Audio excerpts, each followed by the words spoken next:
பேசிக்காக என்னென்னா why this whole thing happened was uncle சொன்ன மாதிரி அந்த ஒரு நியூஸில் ரீசெண்டாக ஒரு விஷயம் கேள்விப்பட்டேன். அதுக்கும் முன்னாடி வந்து படம் முடிஞ்சதுக்கு அப்புறம் அசிஸ்டன்ட் டைரக்டர்ஸில் என்னோட டீமில் இருந்தவங்களுக்கு நான் கொஞ்சம் என்னால் முடிஞ்ச ஹெல்ப் பண்ணேன்.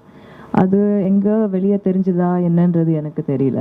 பட் டைரெக்டாக கால்ஸ் வர ஆரம்பிச்சது from assistant director families saying that இந்த மாதிரி ஃபண்ட் எங்களுக்கு படிக்க வைக்க முடியல, எங்களுக்கு வந்து வேலை இல்லாமல் இருக்காங்க, ஏதாவது ஹெல்ப் பண்ண முடியுமா, இல்லை டிஃப்ரெண்ட் ரீசன்ஸ். இந்த மாதிரி எது கரெக்டாக இருக்குது, எது தப்பாக இருக்குது, எது வந்து கரெக்டாக போய் சேரும் அப்படின்றது வந்து எனக்கு தெரியல. பட் கால்ஸ் நிறைய வர ஆரம்பிச்சது, இந்த மாதிரி ஹெல்ப் வேணும் அப்படின்னு.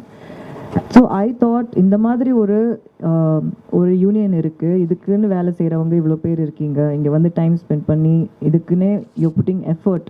ஸோ கரெக்டாக அந்த நம்ம என்ன whatever small that whatever contribution that we give அது கரெக்டாக போய் சேரணும் அப்படின்ற ஒரு தாட் வந்து ரொம்ப இருந்தது.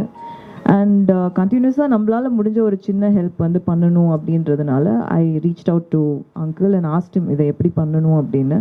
And he guided me, so that is why I am here today.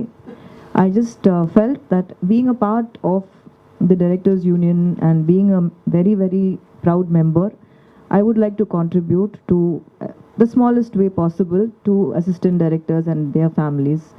ஏதாவது ஒரு குழந்தைக்கோ இல்லை ஏதாவது ஒரு அம்மாவையோ நான் சந்தோஷப்படுத்தினேன்னா I will feel very, very happy at the end of the day. So this is a small contribution, and I would like to do this every year, whatever I am doing, how much ever I can. By God's grace, நான் பண்ணுற சொந்த காசில் பண்ணணும்னு நினைக்கிறேன். அது வந்து ஒரு பெரிய ஒரு இண்டிவிஜுவல் ப்ரைடாக நான் அதை ஃபீல் பண்ணுறேன். அது நம்ம எங்கேருந்து வரோம் அதில் கொடுக்கறத விட நம்ம கஷ்டப்பட்டு போய் ஒரு செட்டில் நின்று சம்பாதிச்சு அதிலிருந்து கொடுக்கறது வந்து ரொம்ப சாட்டிஸ்ஃபையிங்காக இருக்குது அந்த விஷயம்.